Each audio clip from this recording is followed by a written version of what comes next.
Kwinjira ikigo mpuzantara co kwegeranya amaraso kiri ku mugwa mukuru wa politiki Gitega hamwe no guhimbaza umunsi mpuzamakungu wahariwe gutanga amaraso niyo yari intumbero y'ibirori vyabereye ku mugwa mukuru w'intara ya Gitega kuri uno wa kane aho umushikanganje w'amagara y'abantu no kurwanyikiza sida ari kumwe n'abandi bajejwe intwaro mu ntara ya Gitega nabo mushirahamwe asanzwe yafashije kubaka ico kigo bari bahishikiye.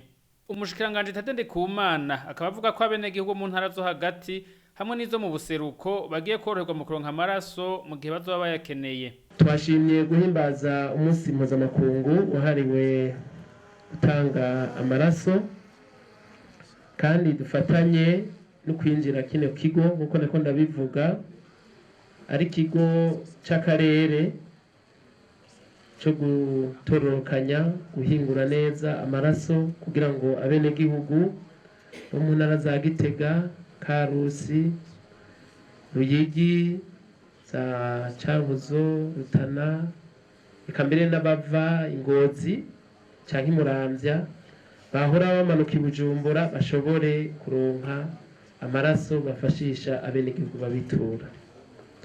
Rero turashimye cyane dushimira abasanzwe bashikiye imigambi ya leta bashoboye kwemera kuzana uburyo ngo twubake zino nyubakwa.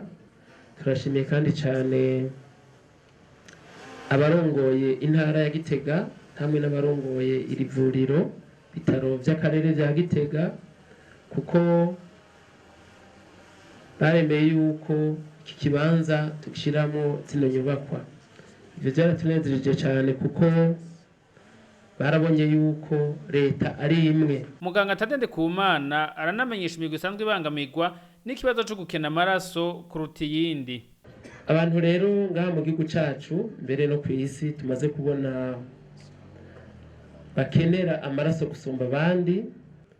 Hariho abashikirwa n'impanuka zitandukanye na cyane cyane harimo amasanganya yo mu ibarabara. Abajeje intwaro, abajeje umutekano babandanye guhimiriza kugira ngo amasanganya mu ibarabara agabanuke kuko nico cyambere gitwara uburyo bwinshi kandi gisaba amaraso menshi. Icya kabiri n'abakenyezi bibungenze bibaruka yo bikabagora ugasanga batakaje amaraso menshi bariko batanga ubuzima. Bwa gatatu n'abana batarenze imyaka 5 aho usanga babanganiwe n'ingorane zivuye gufungura nabi, ingwara zitandukanye nka malaria. Ivyo rero bisaba yuko abo bana baronka amaraso vyihutirwa. Uyu munsi rero nakaryo ko gushimira bimwe by'umwihariko abantu bose bitanga mu gutanga amaraso kuko ni igikorwa c'iteka cyo kwitangira abandi kugira ngo barakorere ubuzima. Igikorwa c'Imana rero. Umwe mu nararibonye mu gutanga amaraso avuga ko gutanga amaraso ari ubutumwa bwiza nk'ubundi bwose.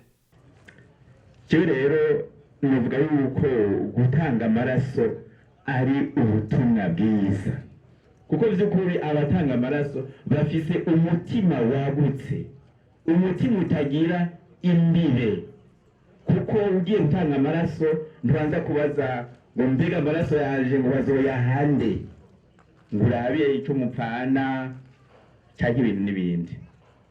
Turashaka gusaba rero yuko hoba amasekeza menshi cyane yo guhimiriza abantu kwijukira iki gikorwa cyo gutanga amaraso.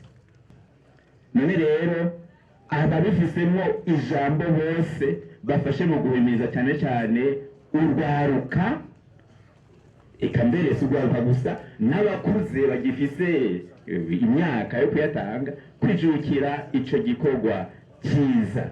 Ivyo birori bikaba vyasozwe no gutanga udushimwe ku bantu bakora mu bisata bitandukanye batanze amaraso kurusha abandi. Hakaba kandi haronkeje udushimwe n'ibisata bitandukanye by'ubuzima bugize igihugu bikorera mu ntara ya Gitega.